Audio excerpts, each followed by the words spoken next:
Hello, and welcome back to Let's Play Gateway to Homeworld. I'm your host Ragnats, and we are in a lab. Let's see, what do we have in this lab? We have an animal skin that I am probably wearing still. Water dock, bandage, container. I have a container. Let's look at that container. Container is made of blue Heechee metal and some kind of transparent crystal or glass. It's about 30 centimeters on each side. The container has several openings that are covered with metal flaps. Well, let's open it. Open container. Multiple openings appear around the sides and top of the odd metal and glass container. The container is now open. Your score has gone up by 5. I have gained 5 points just by opening a box. That's worrisome. Okay, let's see. Control unit. Look at control unit.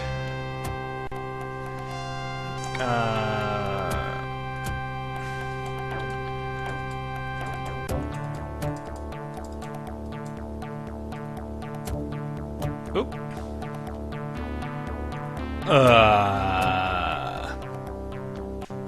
Don't know what that means. The machine makes an empty clicking sound. Okay. Let's see, crystal rod, a green dial, hypo unit, hypo toggle, inducer. Look at inducer. The device towers over you. The cylindrical body looks faintly organic in origin, and the taper end of the cylinder is a platform. To one side of the platform is a control panel with a screen. The exterior of the device is covered with intricate machinery. Okay. It's a lab, me, platform, slip of paper, tuning fork, and white badge. So we got nothing. The deck is a flat, smooth metal surface. It gives off the same soft blue radiance as other surfaces and objects made of this glowing metal. Okay, well, got nothing we can do here. More corridor. Look at obelisk. A blue obelisk dominates the room, and I write down the numbers. Put rod in sphere. It goes blue and north. You are in a rocky area that appears to be extended in all directions without end.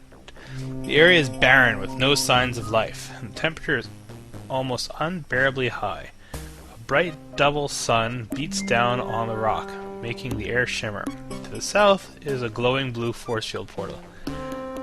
I think I remember Diana talking about a barren zoo. Uh-oh.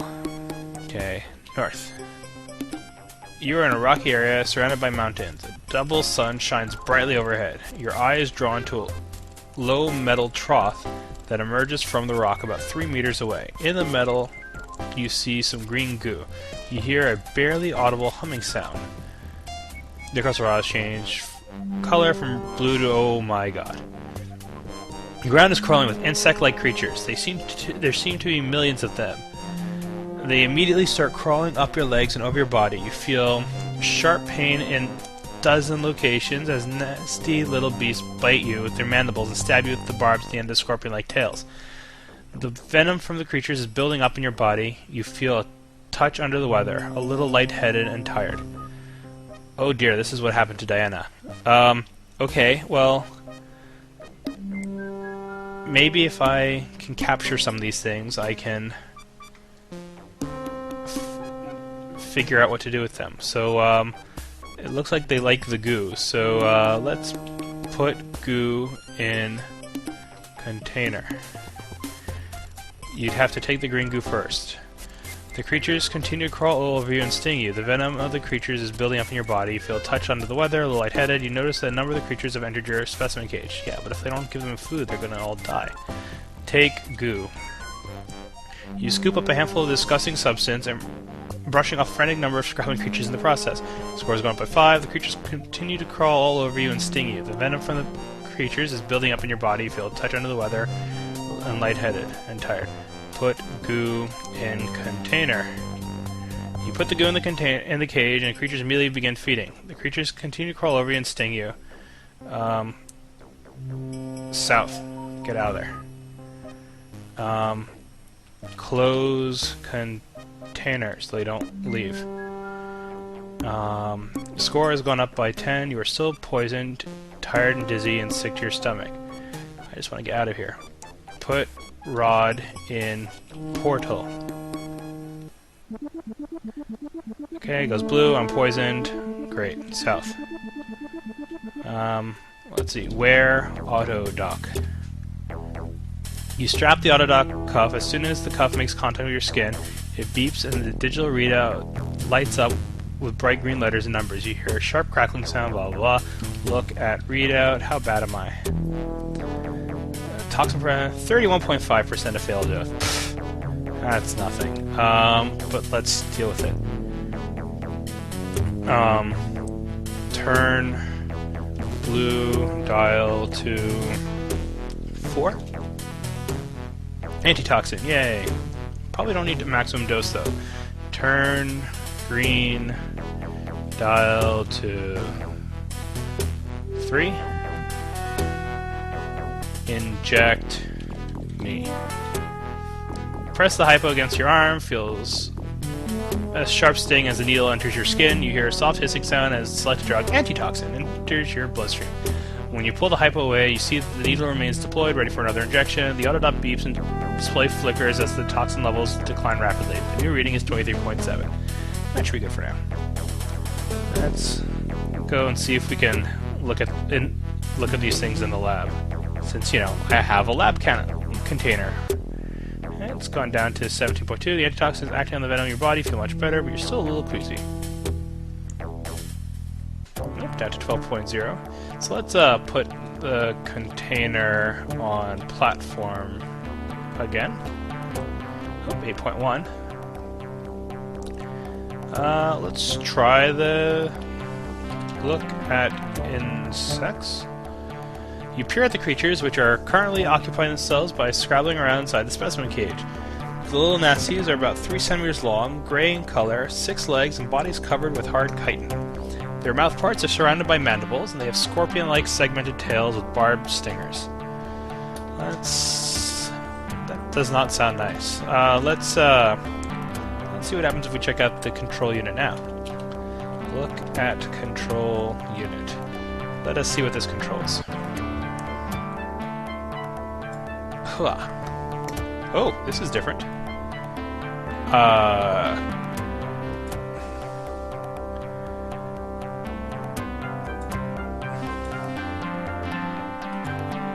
Okay, so that goes to a list of some sort.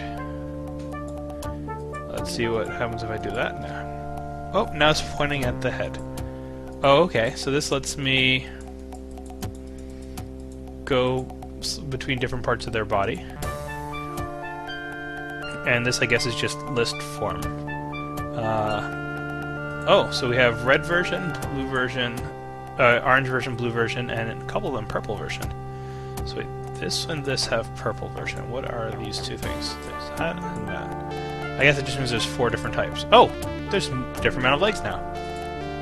4, 3. So I can go for 5, 4, or 3. Let's go for 3. 3-legged creature or 6-legged creatures are less frightening than 8-legged ones. Next. Oops. I don't even need that. Let's go to the next thing. Head. Ooh, we can make it not bitey. Let's go with antennas. Antennas are definitely not so bad.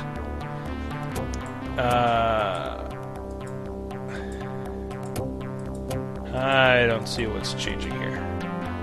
What do we have here, boys? Oh, there are 4 of them. I don't see the difference.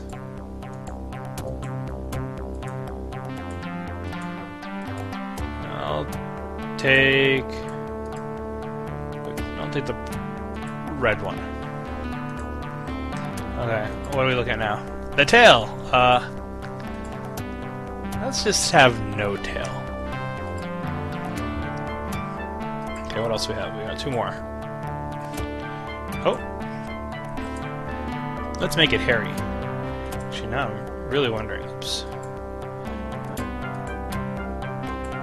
Does this change now that it's hairy? No. Okay. I keep hitting that instead of this. What's this? Whoa! Let's not give it claws or spikes. Okay, let's see what happens now. The instant you press the button, the room fills with a low buzzing sound that climbs in pitch until it's shrill electronic whine. Until there's a shrill electronic whine. A few seconds later, a section of wall behind the machine slides open. An articulated servo arm emerges and glides over to the specimen cage. The arm has 2 hand extensions, a 2-finger claw, and a long hypodermic needle. The claw opens the top of the specimen cage, and the needle randomly injects one of the creatures inside the cage. Then the claw closes and the cage and the arm retracts. Or closes the cage and the arm retracts. Intrigued, you look inside the specimen cage. One of the creatures looks ill. It moves slowly and scratches feebly at the floor of the cage. As you watch, 2 more creatures seem to catch the same illness. It spreads like wildfire until all the little beasties look quite sick. They aren't even eating their goo. Interesting. Let's see what happens. By the renewed sound of scratching and scrabbling inside the specimen cage, you deduce that creatures have resumed their normal level of activity. Look at insects. You peer in at the creatures, which are currently occupying themselves by scrabbling around inside the specimen cage. The little nasties are about 3 centimeters long, green in color, with 6 legs and bodies covered with soft, downy fur. Their mouth parts are surrounded by feelers. Oh, I get that. I guess that one that I couldn't tell what it was doing was changing its color. Huh. So it's completely changed. And it seems that the other ones were changed by proximity. I have a plan. Container. Let's go and get them back before they... whatever. North, north. Put rod in sphere. Yep, north. North. CML trough. You feel sharp pain as they bite you with their mandibles and stab you with their barbs. Feel under the weather. Hear burning sound. Open container. Okay, container's now open. Creatures continue to crawl all over you and sting you. The venom of the creature is building up in your body. You feel tired, dizzy, and sick to your stomach. The creatures inside the specimen cage make a mad rush out of the specimen cage and melt into the swarming hordes outside. You watch expectantly and are soon rewarded with the sight of several creatures slowing down and moving in a feeble, erratic fashion. The illness spreads quickly, the effects vectoring into the general population with startling rapidity. The heat sheet didn't fool around when it came to engineering fast-spreading airborne viruses. Within a few moments, most of the creatures surrounding you have taken ill and are in the throes of metamorphosis. Look, they're all greenish. Look at readout. 25.2%. Let's see, turn green to 4. A stubborn minority of the now mostly listless creatures continue to attack you in a somewhat desultory fashion. They aren't stinging you as... Oh, they are stinging you as if their hearts weren't in it. The venom of the creature is building up in your body, you feel tired, dizzy, and sick to your stomach. Almost all the creatures have finished their transformation. The beasties are beginning to skitter about just as frenetically as before. Inject... me!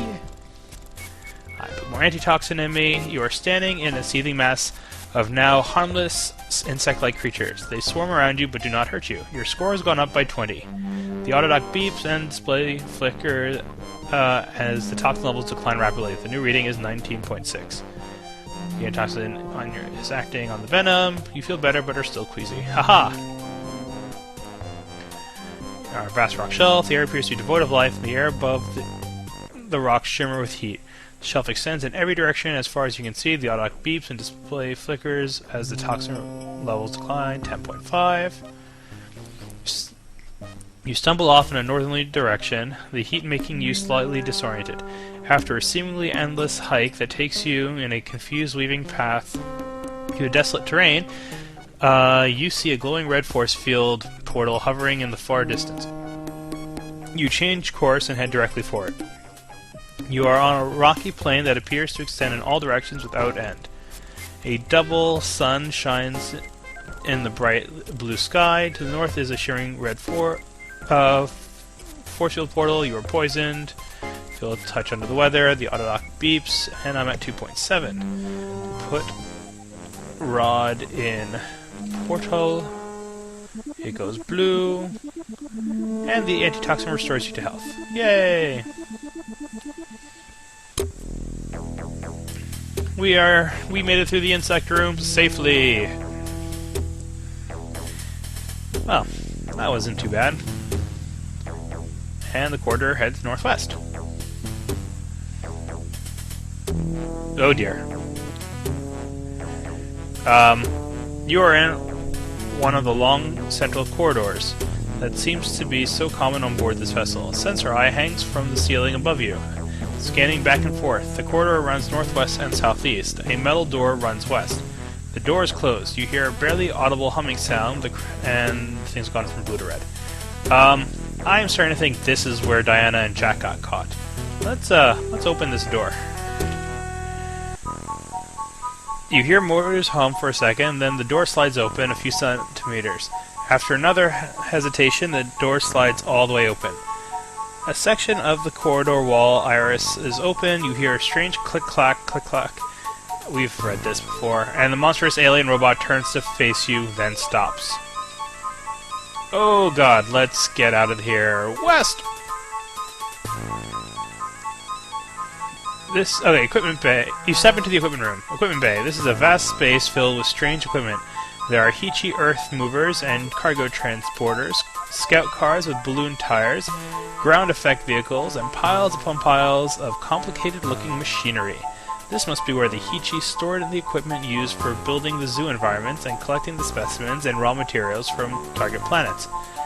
Exits lead north, east, and south. Hanging from the roof is one of the malevolent sensor eyes. One piece of machinery catches your eye. It looks like a particle beam gun, perhaps used for drilling or taking core samples. It is mounted on a heavy tripod. You see heavy equipment here. Can we use the gun? Take gun? You try to grab the gun in order to remove it from the tripod. As your hands get close to the gun, you experience a very odd feeling indeed. Your hands feel like they're being repelled by a force field of some kind. You try as hard as you can to take the gun, but the closer your hands get to the gun, the slower they move and the more resistance they meet. Finally, you give up, pulling your hands back. Okay. Can I take tripod? No. You hear the ominous click-clack, click-clack of metal claws. The horrible alien robot enters the equipment bay, moving towards you with ponderous grace. It seems to sense the particle beam gun and stops dead in its track about 5 meters away from you. It makes whirring and chirping noises as it evaluates the situation. Can I just shoot the gun? You can't even touch the gun, much less shoot at anything. The robot makes a scouting trip around the rest of the equipment bay, as if reconnoitering the area. Oh, there's a force clamp and a force clamp key. Can I turn the key? You turn the key. The blurry field around the clamp and gun disappears. Haha! The gun settles onto the tripod. The robot seems to sense that the clamp has been released and retreats to a position across the room. It seems unsure of what to do next. Apparently that Arab guy has taught the spider to be afraid of guns. I approve. The robot sways back and forth slightly. Okay, take gun. You take the gun from the tripod, noting that it remains secured to another piece of heavy equipment by a thick cable. The length of the cable limits your ability to move more than a few meters in any direction without dropping the gun. Your score has gone up by 10. The robot moves around about half a meter as if to see what your reaction will be. A few seconds later, it retreats to its previous position. Let's, well, if it's blind except for the eye, let's shoot the eye first. Wha-bam! You aim the gun at the sensor eye and pull the trigger. After the gun powers up, you see a beam of blinding white light lance out and hit the sensor. You hose the sensor down with the particle beam, watching as the eye droops and melts. When you've reduced the sensor to a cauterized stump, you release the trigger. The destruction of the sensor eye has an immediate effect on the robot. It appears to be completely blind. Your score has gone up by 20. The robot heads off in a random direction. A few seconds later, it careens into a wall with heavy impact that you can feel through your feet. Well, now that it can't see me fire at it, shoot robot. You aim at the robot and pull the trigger. The beam of white light jumps out and touches the machine, causing the blue metal under the beam to bubble and smoke. The desperate creature blindly scuttles around the room, bumping into walls and tripping over heavy equipment. This time, the robot is blind and moves slowly enough that you can follow relentlessly with the particle beam, carving chunks off in a leisurely fashion. Eventually, you reduce the machine to a collection of smoking, twisted metal parts. Waha! I win. Okay. Put gun on tripod. Is there anything else worth looking at? Eye sensor, not really anymore. Force clamps. Another more particle gun. Power cell. Nope, that looks like everything. Alright, let's go north. The corridor narrows and then ends, leaving you inside a small blue room. Seconds after you enter the room, the corridor entrance iris is shut. You are stranded. Computer room. This is a small blue room. The air around you seems to crackle with electricity. The deck underfoot vibrates slightly, and you hear a low, resonating humming sound that gives the impression of great power held in check. Narrow passageways lead to the northeast and northwest. Immediately before you is a large equipment housing of some kind. An access panel on the front of the housing is closed. Open panel. You wrestle at the panel for a moment. Eventually it opens to reveal a complex matrix of crystal pathways, nested among geometric patterns. Not quite flush with the surrounding matrix are 6 rectangular crystal cores. The cores are all glowing softly with different colored lights. You can see orange, red, purple, green, blue, yellow. You hear a disembodied voice that seems to come from somewhere overhead. It speaks in a strange mechanical voice with a bit of a lisp to it. Human, do not speak because I cannot hear you. This is a one-way communication. Now listen closely. You are dangerously close to disrupting my ability to comply with the first directive. I cannot allow that to happen. You and the other humans that have been aboard this vessel at one time or another are dangerous and unpredictable. You destroy and disrupt systems that have functioned perfectly for periods equal to thousands of your lifetimes. You are insignificant pests, and yet you interrupt my studies, threaten my ship, and endanger the plan and the first directive developed by my masters many eons ago. My masters are more powerful than the gods you worship in your primitive religions. Yet you do not hesitate to tamper with the masters' designs. Your arrogance and ignorance are awesome in scope. He called me awesome. When the first humans came to this vessel in scout ships made by my masters, I was fascinated. I used my Waldo unit to digitize the thought patterns of the early visitors. I studied them and learned about humanity. In due time, I notified my masters of your existence. Of my own volition, I brought my ship back to this star system in order that I might better study you. After all, it appeared that you had made startling progress. Coming here was a mistake. Your progress is deceiving. Each succeeding group of human visitors has been more troublesome than the last. You are like vermin. You infest sections of the ship that should be off limits. You have wrought havoc in the specimen study areas, altering formerly stable ecosystems in fundamental ways. You have destroyed delicate machinery, including my Waldo unit. Enough is enough. Where's your Waldo unit? I have not yet heard from my masters. In the absence of guidance from them, I have decided to take action. I intend to bring this vessel closer to your sun and destroy the artifact you call Gateway. This action will limit the interstellar wanderings of your race until I can confer with the Masters. They can decide what to do with you later. Meanwhile, I will leave the star system and resume my mission, unencumbered with human nuisances. So human, I am forced to terminate your existence. I cannot digitize your thought patterns and transfer you to my memory banks because you destroyed the mobile Waldo unit. You will truly die. I will now begin emptying these rooms of oxygen, nitrogen, atmosphere. You hear pumps begin to labor somewhere, and a gentle breeze ruffles your hair. Well, crap. Well, what's-her-face said I should take out the green crystal, so take green crystal. Take green core. You tug gently on the green crystal core. You hear a soft click, and the crystal core begins to emerge from the matrix with a Y. As it becomes visible, the glowing light inside of it begins to fade. When the data core finally stops moving, it has extended about 8 centimeters and is almost completely dark. That doesn't seem to have stopped anything. Well, let's see what else is around. Northeast. It's another small room.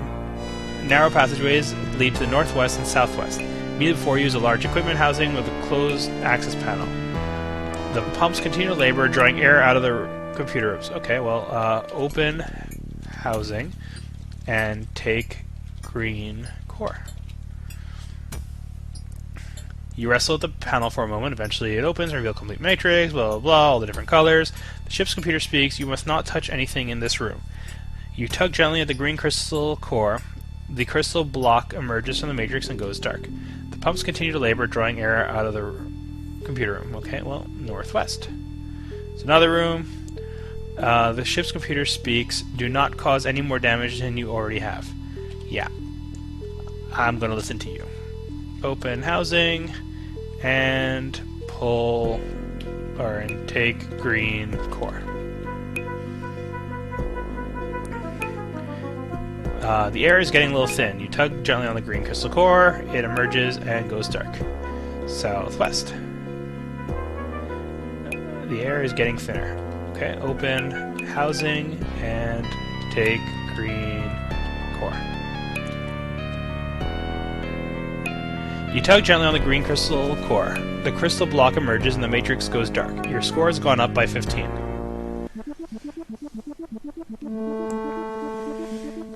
As the light fades from the last of the green cores, you hear the ship's computer give an uncharacteristic wail of frustration and despair.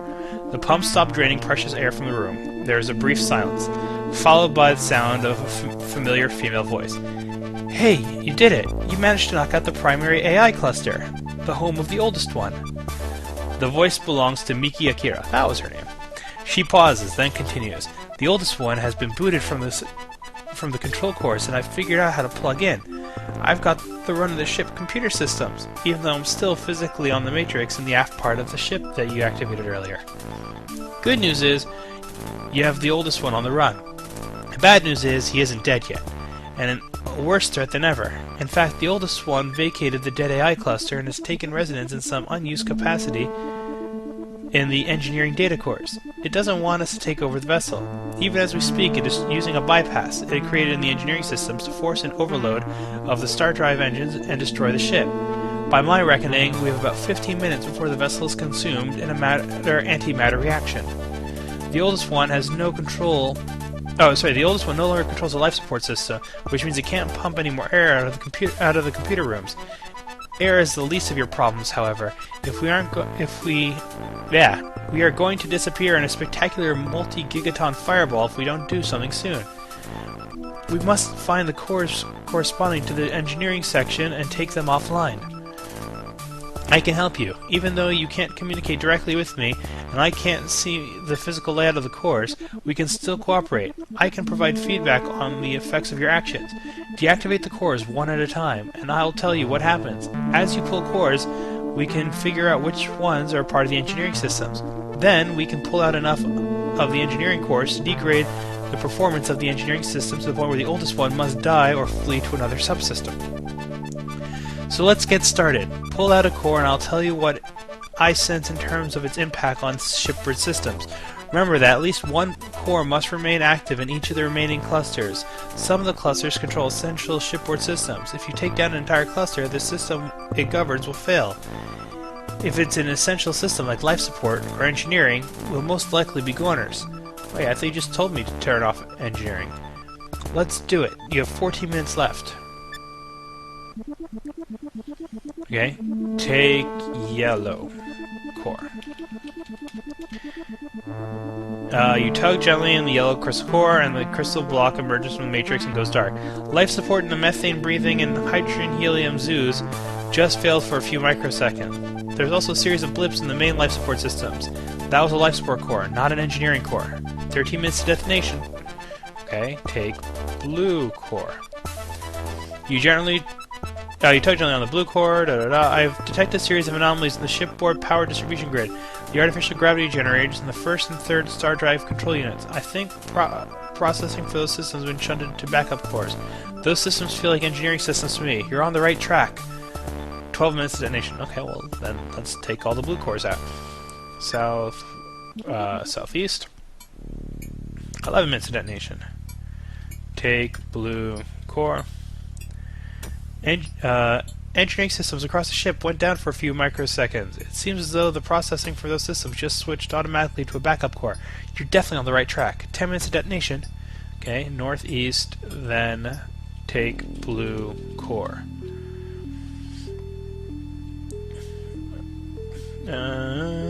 Amelia, access panel is open. 9 minutes of detonation.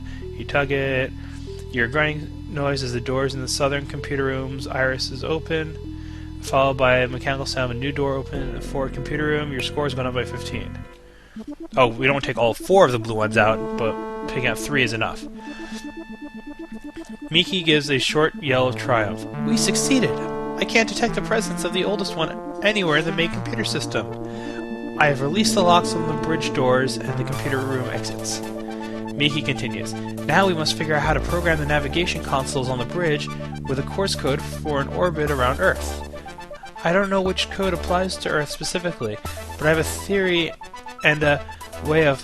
What the hell? Something's coming towards me. It's moving aft over the ship's data lines from the computer rooms. Oh my god, it's the oldest one. It didn't die, just move. It's coming into the Matrix with me. The Matrix doesn't have enough processing power to... It's in here with me. Miki sounds terrified. It's here. Oh my god, it's taking over. It's killing me. I'm dying again. Help, please. It hurts. No. Silence. Then the sibilant voice of the oldest one fills the computer room. You shall not have this vessel. I have taken over the Matrix, once occupied by the stored personalities of the other humans. I have again started the process of breaching the matter-antimatter containment units. In 30 minutes, the reaction will go critical and the ship will explode. At least I shall perish knowing that I've denied your dangerous race the vast powers of this ship. Silence returns. But... son of a bitch! Well, let's go deal with that. So, he's supposedly... in the, if he's in the crystal room, let's, or if he's in the terminal room, let's go see if we can just unplug him and that will get rid of him.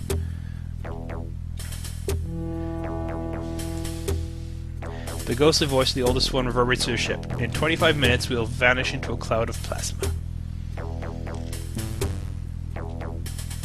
All these rooms are pretty much rooms I've described before. Okay, cargo bay. See, it's much faster going through the actual thing than going through the zoos. East. Tower room. In the receptor, you see a crystal cube. The ghostly voice of the oldest one reverberates through the ship. In 20 minutes, star drive engines will overload. I must regard my mission as a failure. I hope my masters will understand. Screw that. Take cube. Yay, happy music! You tug on the green crystal cube. It comes loose from the jack in the matrix. The screens begin blinking out one by one, and you hear a desperate wail as the alien intelligence loses its grip on the ship's computer systems. Then there's silence.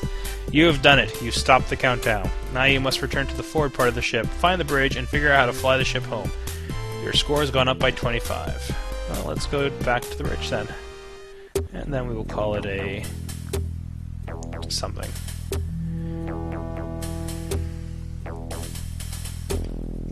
We'll call it a video.